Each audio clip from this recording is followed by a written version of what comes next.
جناب حاجرہ نے فوراً کہا لا حول ولا قوت الا باللہ. شیطان ہٹتا بھی گیا, پوچھتا گیا بتائیں پہچانا کیسے؟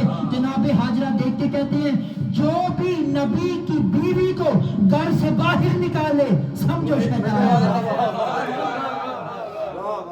چمن چمن گلی گلی علی علی علی علی نگر نگر گلی گلی علی علی علی علی یک زباں کل ایمان آ رہا ہے. جو بھی نبی کی بیوی سو گھر سے باہر نکلنے پہ مجبور وہی شیطان. بس امتحانات مکمل ہوئے, معراج ہوئی. اللہ نے قرآن میں کامیابی کی سند کے طور پہ لکھا کہ تیری قربانی قبول بھی کر لی ہے اور تیری اس قربانی کو ذبح عظیم میں تبدیل کر. یہ تھے جناب ابراہیم کے امتحان. نبیوں کے امتحانات میں جس کو معراج ہوئی وہ جناب ابراہیم تھی, لیکن اللہ نے جناب ابراہیم کی یاد کو سب سے آخری مہینے میں رکھا. جو میں نے تمہید میں بات کی تھی, اگر آپ کے ذہنوں میں موجود ہو کہ اللہ نے 12 مہینے بنائے, سب سے پہلے محرم, سب سے آخری ذی الحج. اور نبیوں میں جس نبی کو امتحانات کا کمال حاصل ہوا وہ تھا جناب ابراہیم, لیکن اللہ نے ان کو ذی الحج میں رکھا, ان کی یاد کو ذی الحج میں رکھا, اور پاک حسین کی یاد کو محرم میں رکھا. اس میں راز تو ہے نا. اب وہ خدا جس نے 12 مہینوں میں تمام نبیوں میں امتحانات کے کمال تک پہنچنے والے نبی کی یاد کو آخری مہینے میں رکھا, اسی خدا نے محمد کے نواسے, محمد کے بیٹے حسین کی یاد کو پہلے مہینے میں رکھا. آؤ ہم خدا سے پوچھتے ہیں بارے الہا اس میں راز کیا ہے؟ تو اگر چاہتا تو ابراہیم جس نے نبیوں میں امتحانات کے کمال کی حد پائی ہے اسے پہلے مہینے میں رکھ دیتا, نبی کے نواسے کو آخر مہینے میں رکھ دیتا. موجود اللہ کی آواز آنے لگی, اے بندہ خدا نہ مجھے پریشان کر نہ اپنے سننے والوں کو پریشان کر, میں دنیا والوں کو یہ بتانا چاہتا ہوں جہاں نبیوں کے کمال کی حد ختم ہوتی ہے وہاں حسین کے کمال کی حد شروع ہوتی ہے.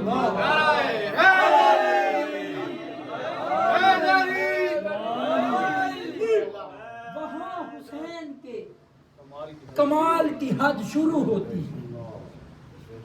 بس عزادارو آ گیا 2 محرم کا, جس مقصد کے لیے پرسہ دینے آئے ہیں ہم جناب عالیہ کو, آپ کے برادر حسین کا. عزادارو آج 2 محرم ہو گئے, آغاز محرم کی مجالس سے کافی وقت ہو گیا. ایک منت ہے میں سید ہو کے حسین کا گداگر ہو کے آپ سے یہ منت کرتا ہوں کہ محرم کے یہ 10 دن کبھی بھی امیر بن کے مجلس میں نہ آنا. حسین کو پرسہ دینے کے لیے آئے ہیں. یہ وہ غریب ہے کہ جس کی سکی بہنیں اس کے جنازے سے ایسے چپ چاپ گزر گئی جیسے لگتی ہی کچھ نہیں. کوشش کرو پرسے کی. اور یہ وہ دن ہے جو کسی ذاکر, کسی خطیب, کسی پڑھنے والے کے پڑھنے کے محتاج ہو. تمہارے سامنے پانی آئے تو گریا کرو کہ ہائے 3 دن کا اصغر پیاسا چلا گیا. اور کوشش کرو کہ غریب بن کے حسین کا ذکر سنو, حسین پہ گریا کرو.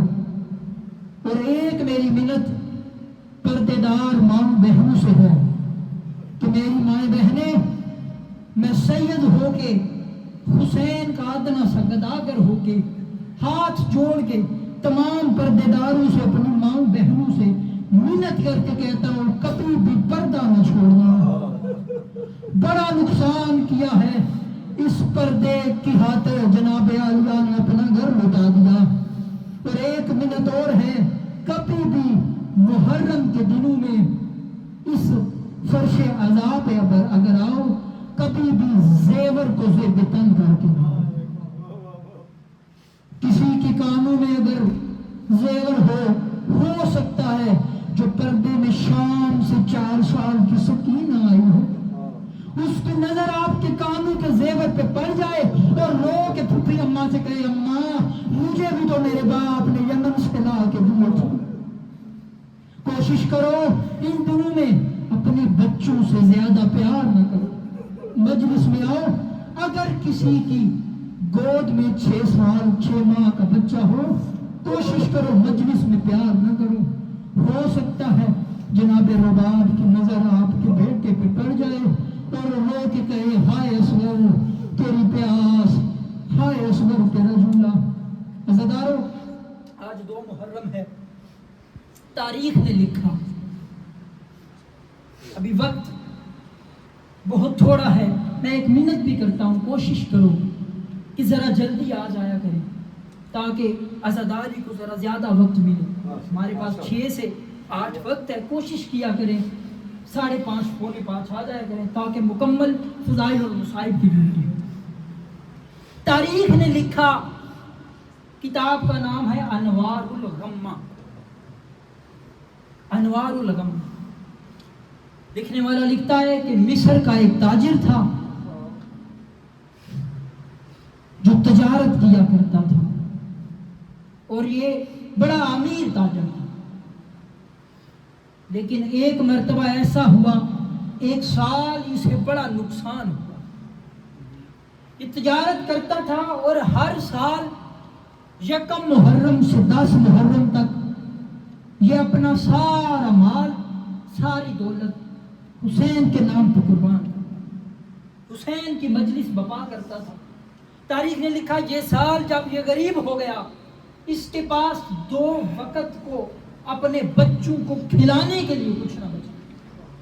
تاریخ نے لکھا یہ اپنے گھر کی چھت پہ موجود تھا کہ اس نے محرم کا چاند دیکھا اور رو کے کہتا ہے کاش تو میری زندگی میں طلوع نہ ہوتا، میرے حسین کی مظلومیت کے دن بھی قریب آ گئے، میرے پاس حسین کی مظلومیت پہ لگانے کے لیے کوئی پیسہ باقی نہیں۔ عزیزانو، تاریخ نے لکھا ابھی یہ رو رہا تھا، گریہ کر رہا تھا، یا اس کی زوجہ اس کے قریب آئی اور اس کے کندھے پہ تھپکی دے کے کہتی ہے اے تاجر پریشان نہ ہو، اللہ نے قیمتی چیزیں مشکل وقت میں قربان کرنے کے لیے رکھی۔ تاجر نے اپنے ذہن میں سوچا ہو سکتا ہے اس کے پاس کوئی زیور ہو جو اس نے رکھا ہو۔ یہ دیکھ کے کہتا ہے کہ ہم اتنے دنوں سے فاقے میں ہیں اور تو نے اپنا زیور ابھی تک بچا کے رکھا ہے۔ یہ دیکھتی بھی جاتی ہے، روتی بھی جاتی ہے، رو کے کہتی ہے میرے پاس کوئی زیور نہیں، آ دیکھ میں تجھے اپنی سب سے قیمتی چیز بچے تیرے حوالے کرتی ہوں، بازار میں چلا جا، بچوں کو بیچ، جو مال ملتا ہے حسین کی راہ میں قربان کر۔ صبح ہوئی، اس نے بچوں کو تیار کیا۔ ماں کا دل نرم ہوتا ہے، ماں اپنے بیٹوں کو کنگھی بھی کرتی جاتی ہے، روتی بھی جاتی ہے، رو کے کہتی ہے تم مجھے بڑے پیارے ہو لیکن حسین کے اکبر سے پیارے ہو، میں نے حسین کے اکبر کی پھوڑی بچھانا ہے، میرے پاس کچھ نہیں، میں تجھے اللہ کی راہ میں حسین کے رستے میں قربان کرتی ہوں۔ عزیزدارو، یہ لے کے بردہ فروشوں کے بازار میں آیا۔ بس آخری جملے، انشاءاللہ کل سے مصاحب کو زیادہ وقت دیا جائے گا۔ بازار میں آیا نا جب، سارا دن اپنے بچوں کے سر پہ ہاتھ پیار سے پھیرتا رہا اور کبھی روتا تھا حسین کی مظلومیت پر، کبھی اپنے بچوں کی جدائی پر روتا تھا۔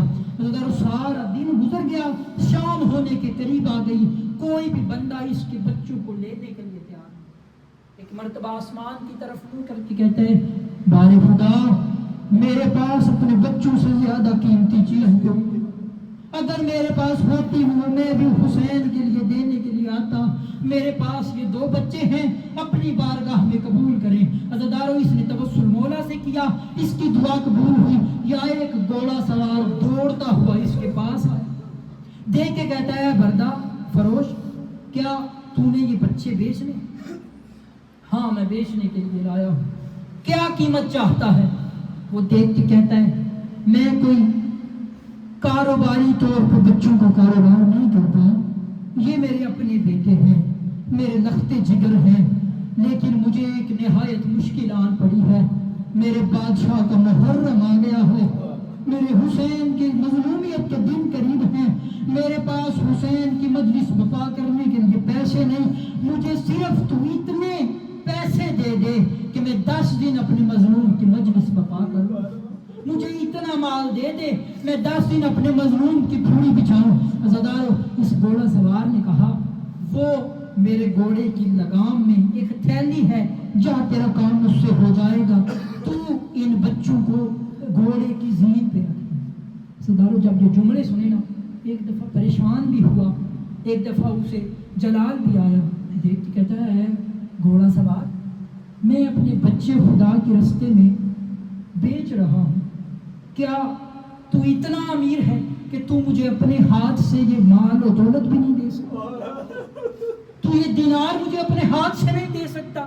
کیا تو اتنا امیر ہے کہ تو میرے بچوں کو خود زین پہ سوار نہیں کر سکتا؟ عزادارو یہ جملے سنے یا مولا کی آنکھوں میں آنسو آئے اور رو کے کہتے ہیں نا مزید رولا، اگر میرے ہاتھ میرے ساتھ ہوتے اور کبھی بھی سکینہ تماچے نہ کھاتے، اگر میرے ہاتھ میرے ساتھ ہوتے، کبھی بھی بادشاہ حسین کی بیٹیاں پیاسی نہ جاتی۔